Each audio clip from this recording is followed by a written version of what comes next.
Welcome back to Unknown Crimes, the podcast that dives into the most chilling and lesser-known criminal cases from around the world. I'm your host, Layla Johnson, and today's episode we will be talking about Keimani Latigue, 13, was reported missing on March 18 in Toledo, Ohio. The teen's family reported her missing from her home in the 2000 block of Elm Street just before noon on March 18.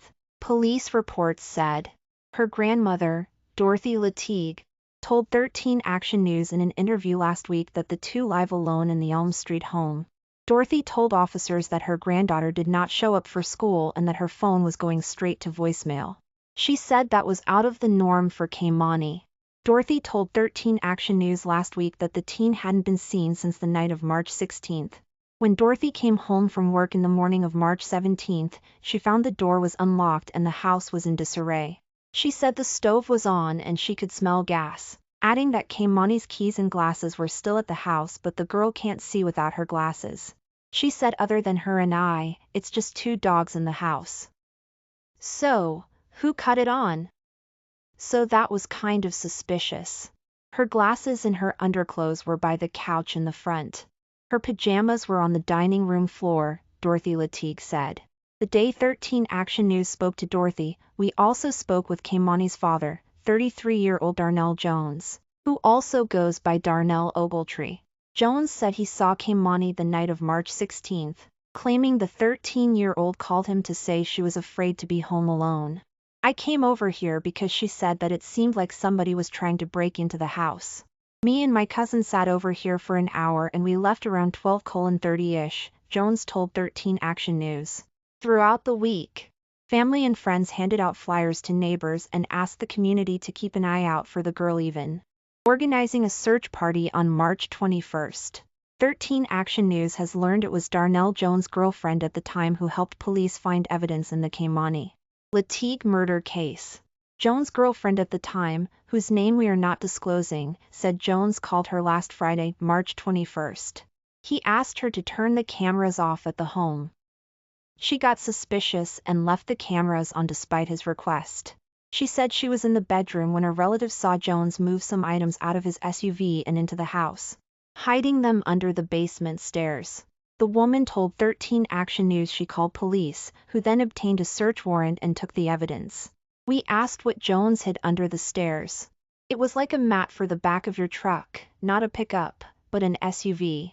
You know when you lay your seats down and you put that rubber mat in there to protect your back your seats in case you're hauling something? That's what he rolled up and put in my basement.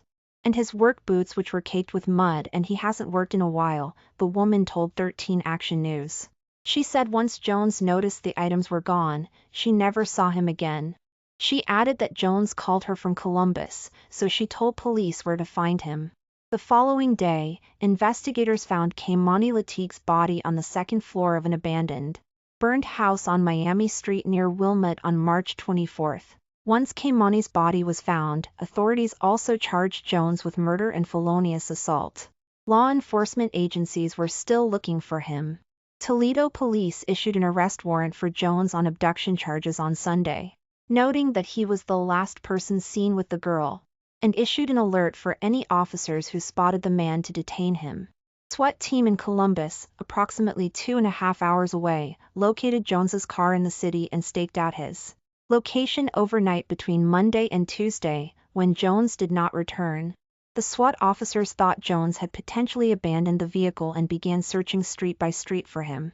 They just started searching every street, every alley, and then one of the SWAT officers saw a man matching his description, Brian Steele, the president of the Fraternal Order of Police Capital City Lodge 9, told the outlet. When SWAT officers approached Jones, he allegedly pulled a gun on them and was shot. According to Steele, the SWAT team had a medic who immediately went to work treating Jones. He was last reported in stable condition and receiving treatment at a hospital in the Columbus area. Jones has been charged with felonious assault and was arraigned this morning in Franklin County Municipal Court.